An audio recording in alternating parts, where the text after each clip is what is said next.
Amos was a prophet. Biblical prophets do not primarily predict the future, but speak God's word to a particular time and place. The prophets point out where things are going wrong in society and direct people to walk in God's ways. Their counsels are based on both the way the world should work and natural morality and God's special covenantal relationship with his people.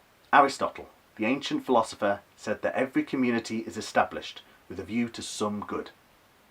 And he argued that the better the good in view, the better the community. This sentiment can be seen in Amos, who urged God's people to choose good instead of evil. Amos recognizes that this involves not just individuals, but the whole community.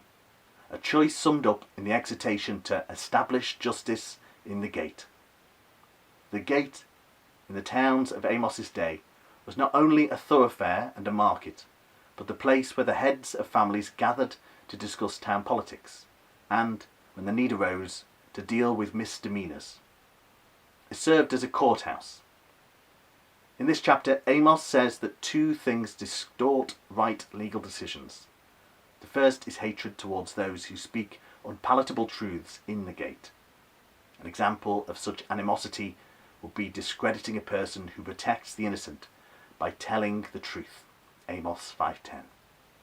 The second way Amos says that legal processes are distorted is by the rich bribing witnesses or the elders to obtain favourable verdicts. Amos 5:12. Both actions prejudice the innocent and powerless.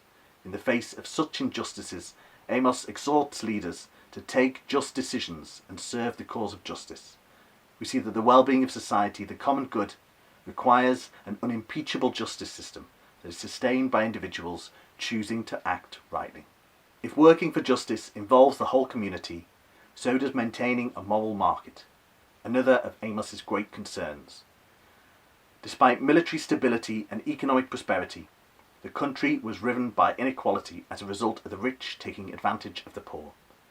Although markets are usually conceived as places for the exchange of private goods and services, a system of fair exchange is itself a good.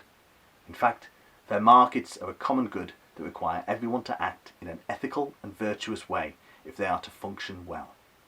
Amos highlights how this hasn't happened.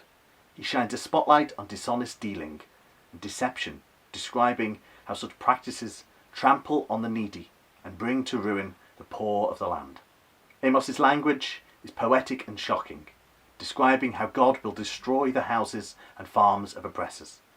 But at the very end of the book, there is a hopeful vision of a society, a wealthy society, not one that is less prosperous, characterized by a moral market. Workers are allowed to rest on the Sabbath, for example, and people realize it is in their interests to treat each other as they would be done by. In Amos 5:14-15, God features prominently. God is the one who will be present, who will be gracious and is concerned for justice. In other words, God is interested in the good that the community has in view and how it is pursued. Once again, we see that there is a spiritual dimension to the common good. The prophets tell truths about God and justice, and they speak about how to create a just society where all thrive. Jesus said many similar things, one reason why the words of the prophets are still relevant for Christians and others today.